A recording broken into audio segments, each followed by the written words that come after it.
Hello and welcome to the Feedback Show. I'm Stephen Bradley. And I'm Colin Bradley. Hi, Dad. How you doing? Hello, Steve. All right. I tell you, I've got a little bit of a croaky voice today. You probably can pick it up. I may dry up halfway through. Have you been I don't know doing too where it's come. many videoing? Have you been too in the studio for too long? It's probably something to do with that. Yeah, yeah. So, so I'll have to be a little bit shorter with my answers, more to the point. Instead of waffling, I shall go on and say what needs to be said. But otherwise, I'm all right, Steve. Yeah. Good, good. So this is the Feedback Show where we take your artwork sent in to us by you, our members, and offer advice on areas that you have found challenging or have been struggling with, and we do our best to help. So the first entry we have today, first two entries, is from Monica. Hello, Colin and Steve. I feel like the above picture is finished when I look at it by myself. However, when I put it side by side with your own koala picture, I feel I've just haven't put enough contrast into it.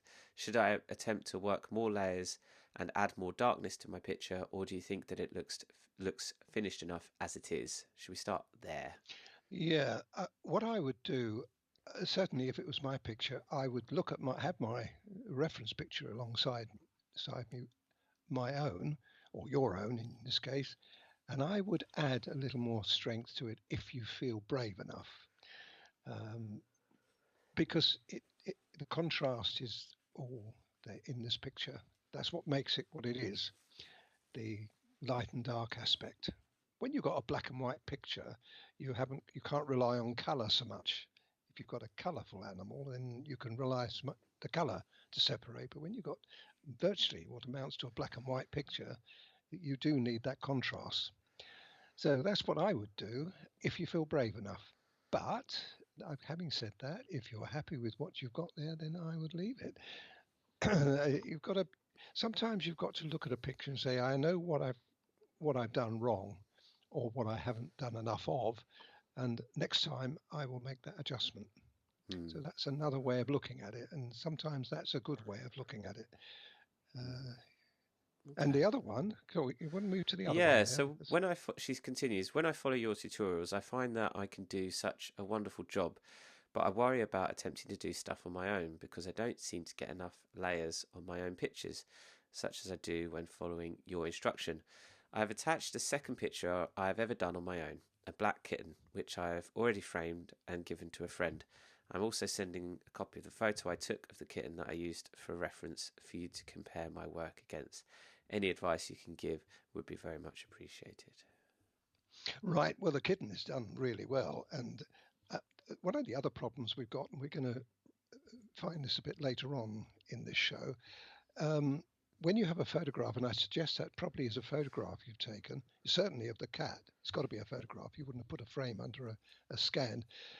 It does tend to lighten the picture off. You get a glare from the photograph, whereas a scan picture is much more direct. So it's always best. But I appreciate not everybody's got scanning equipment. But as far as I'm concerned, the cat is really good, and you've done a great job of it. To be honest, I don't think you could have done much better a job. It's actually very nice. The only thing I would say is that where the roundness on the right hand side, I see where you come from, because if you look at the picture, you can see a kind of a hard a round edge there on following down from the head. Mm. But when you get a situation like that, it's better not to have something as precise as that. What I would have done would have continued that picture. After all, you're only a fraction from the bottom of the mount there, or the picture. Uh, and I would have probably continued the fur down and not tried to cut it off at all. So, like, leveled it off a bit, do you mean? Or Yeah, even to the point where if you were unhappy with that, you could have always put the back of the cat in as well and left that in. The problem you have though is the chair. You see, the cat is, or he is laying on the chair. So you do have a problem. I think probably what I would have done is what you've done on your picture, but I wouldn't have made it quite so rounded. I would have fluffed it, made it a bit more fluffy, and I would have continued it to the bottom. Okay, good But advice. it's only my viewpoint. The cat is great. You've done a great job of it, and I think as you go on, you'll find that you'll be more confident, and with that confidence comes, be a bit braver. It's easy to say that when I can say that to you, but really, when you're starting out, it's not as easy to put it into practice because there's that fear that you might overdo it. Okay, excellent. Thanks, Monica. Nice work. Next one is from Greg. Hello, Stephen Colin. This was an experimentation piece that started well but ended poorly. This was done on pastel matte paper, which blends and layers well but doesn't have the advantage of the ridges on the ombre paper. I think the man looks well, but the brickwork is okay, but the tree on the right is overworked. Part of the problem may be my use of the pencil, semi-soft and soft pastel. Also, does it look like the upper back wall has been pushed back enough from the front wall? Thanks for sharing your expertise. Regards, Greg. Well, to answer that question, yes, I think that the back wall does look further away, which is exactly what it's meant to do. So no problem there. Now, trees and bushes are very, very difficult to do. The main problem with anything like this is they tend to look flat. Even though you've got lots of color in it, you don't have the depth there. And if you look at that tree on the right, it's very obvious there that it's just been flat. And all you've got is a shadow running around it. Now that shadow's fine, but you still need the depth that's in the tree. And that's not easy, but it's important and necessary if you're going to do more work on landscape work. It's one of the criteria. How would you get that depth? Well, all you do is add a darker color. Now, what I would have done is to some of the areas that you've got light in your picture, I would have made them dark. I wouldn't have made them so light. I would have made them darker to start with. In other words, 174 comes to mind immediately. I would have put 174 in there and not put the lighter colors in. And that would immediately have given you the depth. You see, once you've got what you've got there and you want to put dark colors in, then it's not so easy to do because you've got a lot of color there that's going to the darker colored pencil is going to be harder to put on. It's going to resist actually giving you the depth. But I can tell you in mine, and if you check the project, you'll see that I use quite a lot of 175 in there as well as the 174, and breaking up the foliage is really important to do, and you can only do that with darker colors and stronger colors. Everywhere you look on your picture, now I've pointed it out to you, you'll see it, the relationship between the bench and the background. The bench is light, the background is dark. Yeah. Now your bench is light, and so is the background. So you've lost it. You see, you haven't got the impact that it needs. If you look at the underneath where he's sitting, it should be darker than that. Yeah. Because the trousers don't stand out, do they? See what I mean? All of these things. It's so easy, as I said in the last picture. It's so easy for me to say, "Well, you should be doing this to it," but it takes a lot of confidence to do that. But that's what you'll end up with. It's knowing what bits should be popping out at you and which bits should be fading to the background. And well, in fairness, if you've got a picture alongside you that I've done, you should actually see that anyway, shouldn't you? You shouldn't actually have me to tell you. You should look at it and say, Colin's got his darker, so I should make mine darker. So, I mean, I've seen when you've done, when I've watched you in person do pictures, the amount of times you look backwards and forwards at the reference photo. And That's right. I know people are watching the video at the same time, so their eyes are flicking between two two bits here. You know, they're looking at the video and then looking at the picture and then looking at their own work. But um, one thing I just wanted to pick up on there is the amount of times you do look at the picture. Mm. I think that what I would do, my advice would be, is to look at the video and get the technique. If you do a little bit, say that bit we're talking about, above the man's head, for instance, just take that little bit, that section. Mm. Now you already put the man's head in, so that's definite. What I would do then is I would have gone round that with a 174. Mm. Before I start, I'd go round it to make sure that I got a contrast between the two. Then I would fill it in. Now, if you were to look at me, you'll see when I do it, that's what I do. That's how I get that darkness to start with. Once you've done that and you've looked at the technique and how I do it, then look at the picture and then keep looking at the picture, because you should have that image in your mind of me working and how I did it. You shouldn't necessarily need to go back and forward to the video. The reference picture should be the one that you should rely on more. Rely on for your most of your work, but the video is really important for the technique. I hope that helps. I think that's interesting. Yeah, I find that interesting. And I mean, great job, Greg. This is not an easy picture by any means. I think this was an advanced one, I think. And quite rightly too. Well, you've got another picture coming up. The next picture, I won't give it away. I'll let you tell him about that. But the next picture is a masterpiece, in my opinion. It's a really, really great picture for people who want to do landscape work and foliage. To see there's so much contrast in that. It's a bit like this one, only much more to it.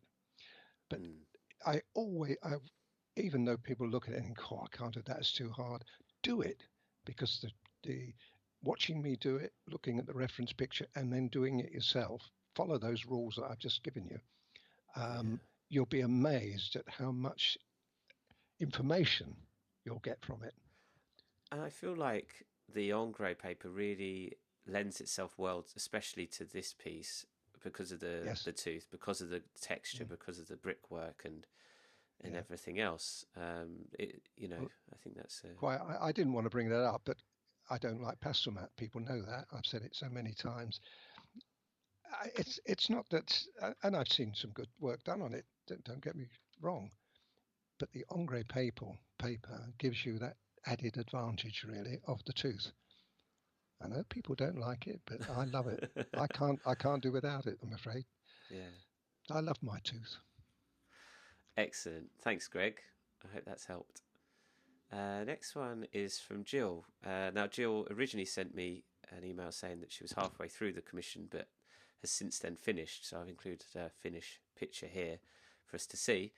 But in her original email, she said, "Hi, Stephen and Colin.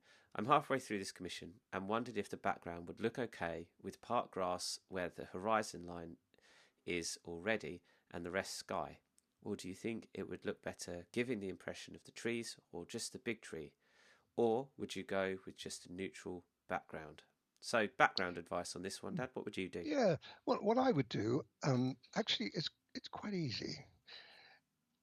I would probably, if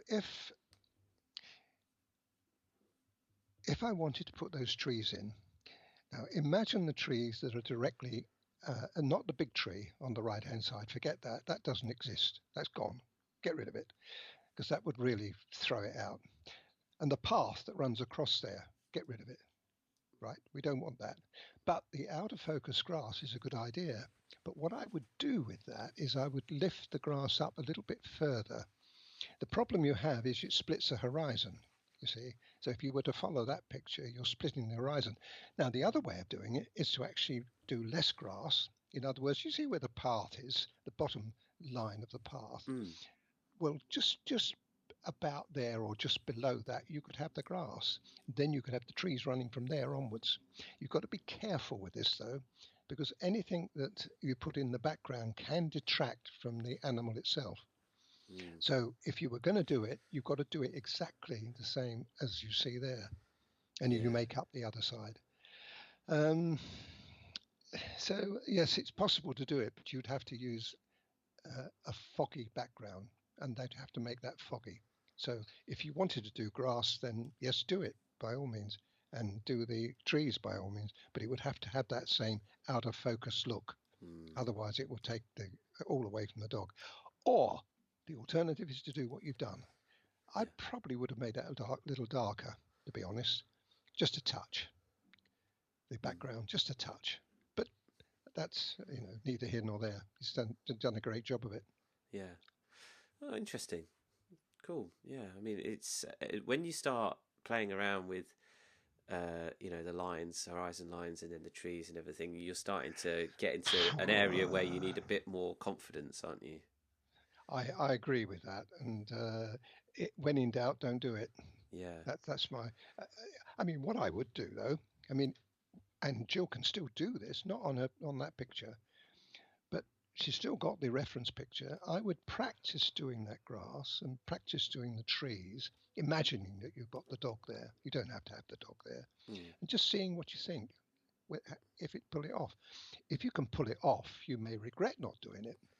If you make a hash of it, you'll be blessed that you didn't do it. Do Yeah. you know what I mean? This is the way very often that I go about it. I've just done a pic, or I'm just starting a picture right now, in fact, and I've got the first or few minutes of it done.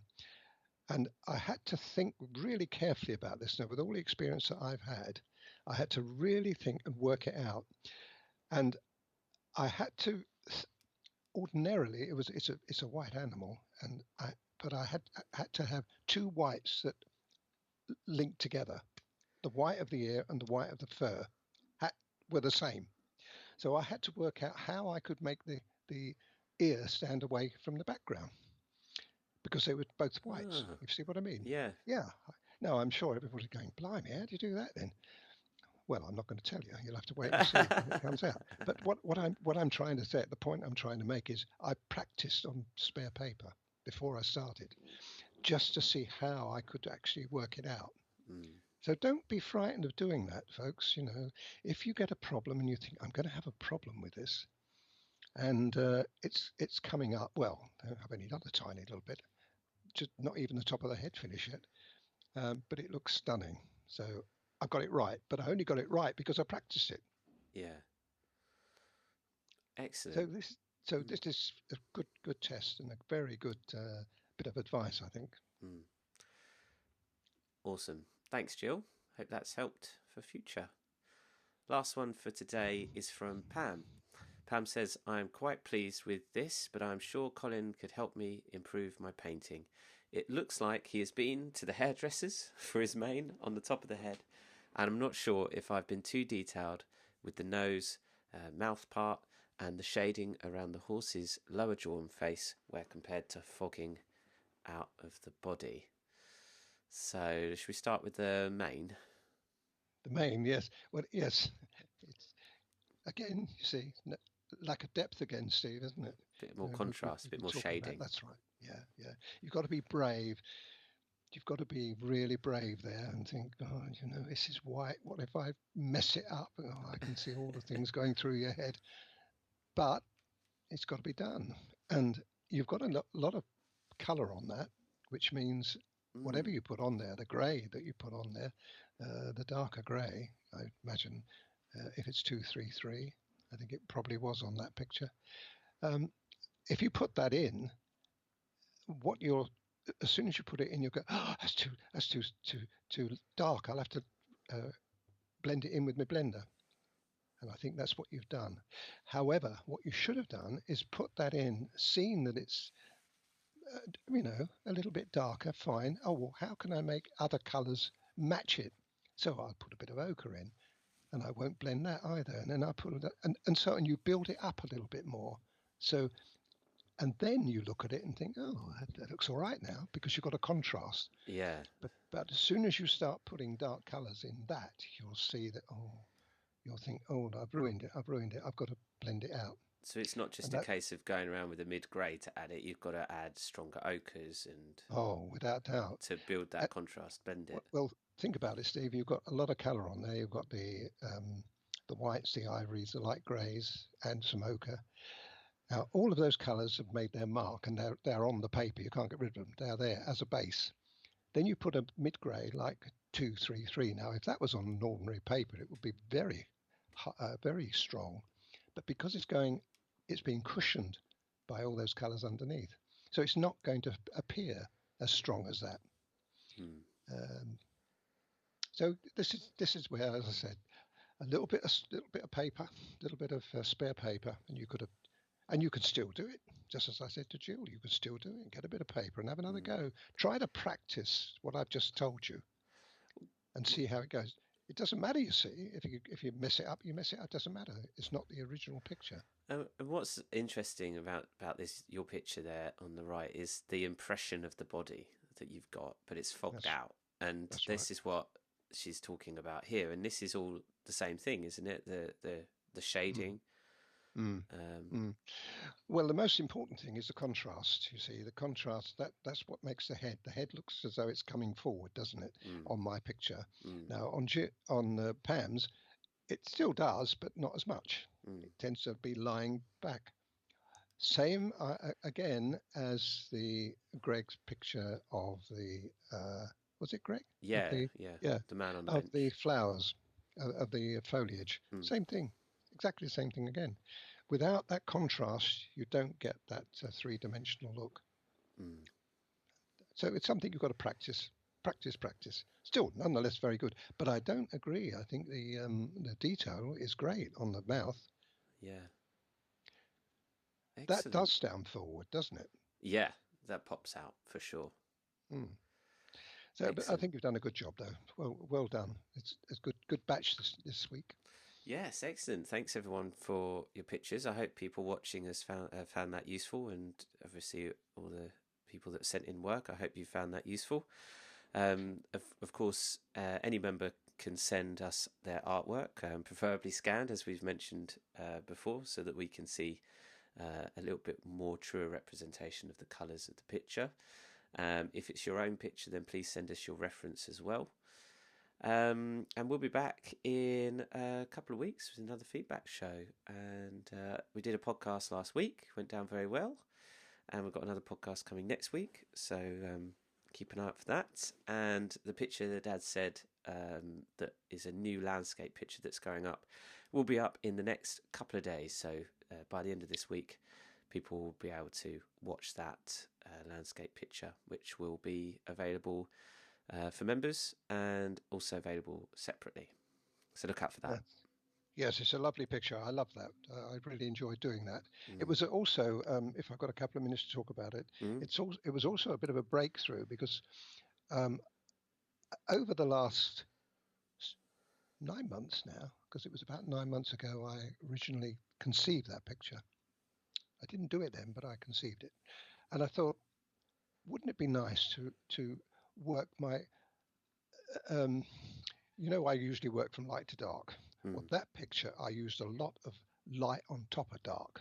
So I broke all the rules and it came off brilliantly. So what you'll see there is something a little different to what I normally do. I actually put light back in and it worked well. You'll see it. The foliage, that was up to this moment of time. I think that's the best selection of varied foliage and leafage that I've done.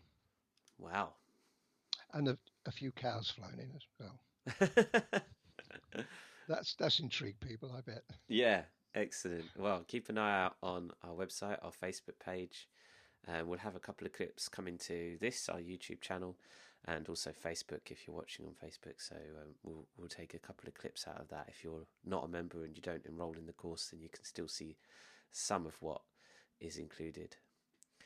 Excellent. Well, thanks, Dad. And thanks, everyone, for watching. I'm Stephen Bradley. And I'm Colin Bradley. Bye for now.